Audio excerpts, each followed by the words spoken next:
আসসালামু আলাইকুম, স্বাগতম জানাচ্ছি বিবিসি নিউজ আন্তর্জাতিক সংবাদে। শুরুতেই সংবাদ শিরোনাম, এরপর বিস্তারিত। ভেনিজুয়েলার পর ট্রাম্পের নজরে থাকতে পারে যে 5 দেশ। ভেনিজুয়েলার কারাকাসে সামরিক চেকপোস্ট ও সশস্ত্র টহল। নেপালে সাম্প্রদায়িক সংঘাত, ভারতের সাথে সীমান্ত চলাচল বন্ধ। লন্ডনে ফিলিস্তিনি দূতাবাসের আনুষ্ঠানিক উদ্বোধন। দর্শক, এতক্ষণ শুনছিলেন সংবাদ শিরোনাম। এখন বিস্তারিত। আপনি যদি ইসরায়েলের ধ্বংস চান এবং মুসলিমদের পাশে থাকেন, তাহলে ভিডিওতে লাইক করে চ্যানেলটি অবশ্যই সাবস্ক্রাইব করে দিবেন এবং আপনার মূল্যবান মতামত অবশ্যই কমেন্টে লিখে জানিয়ে দিবেন। এখন বিস্তারিত। ভেনেজুয়েলার পর ট্রাম্পের নজরে থাকতে পারে যে 5 দেশ। মার্কিন প্রেসিডেন্ট ডোনাল্ড ট্রাম্পের দ্বিতীয় মেয়াদ গড়ে উঠছে তার পররাষ্ট্র নীতির উচ্চাকাঙ্ক্ষা ঘিরে। একটি নাটকীয় রাতের অভিযানে কারাকাসের শক্তিশালী সুরক্ষিত কম্পাউন্ড থেকে দেশটির প্রেসিডেন্ট ও তার স্ত্রীকে আটক করে তিনি ভেনেজুয়েলাকে নিয়ে হুমকি বাস্তবায়ন করেছে।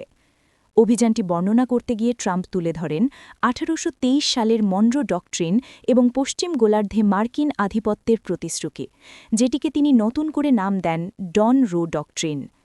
গত কয়েকদিনে ওয়াশিংটন আরও যেসব দেশ বা ভূখণ্ড নিয়ে সতর্কবার্তা দিয়েছে তার কিছু এখানে তুলে ধরা হল। গ্রিনল্যান্ড। এরই মধ্যে যুক্তরাষ্ট্রের একটি সামরিক ঘাঁটি রয়েছে গ্রিনল্যান্ডে, পিঠুফিক স্পেস বেস। কিন্তু ট্রাম্প চান পুরো দ্বীপটি। সাংবাদিকদের তিনি বলেন, জাতীয় নিরাপত্তার দিক থেকে আমাদের গ্রিনল্যান্ড দরকার। তিনি দাবি করেন অঞ্চলটির রুশ ও চীনা জাহাজে ভরে গেছে। ডেনমার্কের অংশ ও বিশাল আকৃতির এই আর্কটিক দ্বীপটি যুক্তরাষ্ট্রের উত্তর পূর্বে প্রায় 2000 মাইল বা 3200 কিলোমিটার দূরে অবস্থিত। এটি বিরল খনিজে সমৃদ্ধ, যা স্মার্টফোন, বৈদ্যুতিক যানবাহন ও সামরিক সরঞ্জাম তৈরিতে অত্যন্ত গুরুত্বপূর্ণ। বর্তমানে বিরল খনিজ উৎপাদনে চীন যুক্তরাষ্ট্রকে বহুলাংশে ছাড়িয়ে গেছে। গ্রিনল্যান্ড উত্তর আটলান্টিকে একটি গুরুত্বপূর্ণ কৌশলগত অবস্থানও দখল করে আছে, যা ক্রমবর্ধমান আর্কটিক সার্কেলে প্রবেশাধিকার দেয়। আগামী বছরগুলোতে মেরু অঞ্চলের বরফ গলতে থাকায় নতুন নৌপথ খুলে যাওয়ার সম্ভাবনা রয়েছে। ভেনিজুয়েলার কারাকাসে সামরিক চেকপোস্ট ও সশস্ত্র টহল। ভেনিজুয়েলার কারাকাস শহরে কয়েক ডজন সামরিক চেকপোস্ট বসানো হয়েছে বলে জানা গেছে। এমনকি শহরে প্রবেশ করতে দেয়া হচ্ছে না বিদেশি সাংবাদিকদেরও। স্থানীয় সম্প্রদায়ের নেতা কাতিওস্কা ক্যামার্গো জানিয়েছেন, কারাকাসের পেটারে শহরের রাস্তায় বন্দুকধারী ব্যক্তিরা টহল দিচ্ছে, মানুষের হোয়াটসঅ্যাপ স্ট্যাটাসও পরীক্ষা করছে তারা। এদিকে সাংবাদিক ও গণমাধ্যম কর্মীদের ইউনিয়ন জানিয়েছে, সোমবার সকালে 14 জন সাংবাদিককে আটক করা হয়েছে, যদিও তাদের পরে ছেড়ে দেয়া হয়। নেপালের সাম্প্রদায়িক সংঘাত, ভারতের সাথে সীমান্ত চলাচল বন্ধ। ভারতের সীমান্তবর্তী নেপালের কিছু এলাকায় সাম্প্রদায়িক সহিংসতা সৃষ্টি হয়েছে। এ ঘটনায় পরিস্থিতি নিয়ন্ত্রণে কারফিউ জারি করে স্থানীয় প্রশাসন। এদিকে নিরাপত্তা পরিস্থিতি অবনতির কারণে বন্ধ করে দেয়া হয়েছে নেপাল ভারত সীমান্ত। মঙ্গলবার 6 জানুয়ারি এনডিটিভির একটি প্রতিবেদনে এই তথ্য জানানো হয়েছে। প্রতিবেদনে বলা হয়েছে, নেপালের বীরগঞ্জ শহরে 2 মুসলিম ব্যক্তির সোশ্যাল মিডিয়ার একটি পোস্টকে ঘিরে উত্তেজনা সৃষ্টি হয়। এই সময় উগ্রবাদী হিন্দু সংগঠনের লোকজন একটি মসজিদে গিয়ে হামলা করে ভাঙচুর করে। পরে বিষয়টি 2 সম্প্রদায়ের সংঘাতে রূপ নেয়। এই সময় পরিস্থিতি নিয়ন্ত্রণে আনার জন্য ঘটনাস্থলে পুলিশ উপস্থিত হলে উগ্রবাদীরা তাদেরকে লক্ষ্য করে পাথর ছুঁড়তে শুরু করে।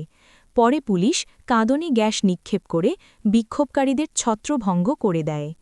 সূত্রটি আরও জানায়, সহিংসতা কেবল বীরগঞ্জেই থেমে থাকেনি, এটি ধীরে ধীরে আশেপাশের এলাকায়ও ছড়িয়ে পড়েছে। সেজন্য পরিস্থিতি নিয়ন্ত্রণে প্রশাসন কারফিউ জারি করেছে। লন্ডনে ফিলিস্তিনি দূতাবাসের আনুষ্ঠানিক উদ্বোধন। ব্রিটেন স্বাধীন ফিলিস্তিন রাষ্ট্রকে স্বীকৃতি দেয়ার 4 মাস পর লন্ডনে দেশটির দূতাবাস খোলা হয়েছে। উদ্বোধনের সময় একদল কূটনীতিক এবং ফিলিস্তিনের সমর্থকরা উপস্থিত ছিলেন। যুক্তরাজ্যে নিযুক্ত ফিলিস্তিনি রাষ্ট্রদূত হোসাম জুমলাত সোমবার ফিলিস্তিনি দূতাবাসের আনুষ্ঠানিক উদ্বোধন অনুষ্ঠানে বলেন যে ভবনটি ব্রিটিশ মাটিতে ফিলিস্তিনের এক টুকরো এবং এটি শান্তি, মর্যাদা এবং ন্যায় বিচার ও স্বাধীনতার জন্য ফিলিস্তিনি জনগণের অবিরাম প্রচেষ্টার প্রতীক। জুমলাত বলেন, ফিলিস্তিন দৃঢ়ভাবে দাঁড়িয়ে আছে এবং ফিলিস্তিন স্বাধীন হবে। তার বক্তৃতার অন্য অংশে ফিলিস্তিনি রাষ্ট্রদূত দূতাদাস খোলাকে ফিলিস্তিনি পরিচয়ের ধারাবাহিকতার লক্ষণ এবং গাজা, পশ্চিম তীর ও শরণার্থী শিবিরে ফিলিস্তিনি জনগণের জন্য প্রতিরোধের বার্তা বলে মনে করেন। তিনি জোর দিয়ে বলেন, এই পদক্ষেপ ফিলিস্তিনিদের দখলদারিত্বের অবসান এবং তাদের বৈধ অধিকার আদায়ের দীর্ঘস্থায়ী দাবিকে এজেন্ডা থেকে সরিয়ে দেয় না। এরপর জুমলাত দূতাবাসের আনুষ্ঠানিক ফলক উন্মোচন করে ফিলিস্তিনি দফতরকে ফিলিস্তিন রাষ্ট্রের দূতাবাসে রূপান্তরের ঘোষণা দেন। কূটনীতিক অনুশীলনের এই পরিবর্তনকে ফিলিস্তিনি মিশনের মর্যাদা বৃদ্ধি এবং দূতাবাস হিসেবে পরিচালিত উভয় পক্ষের মধ্যে আনুষ্ঠানিক ও প্রশাসনিক ব্যবস্থা সম্পন্ন করার মাধ্যমে দেখা হয়।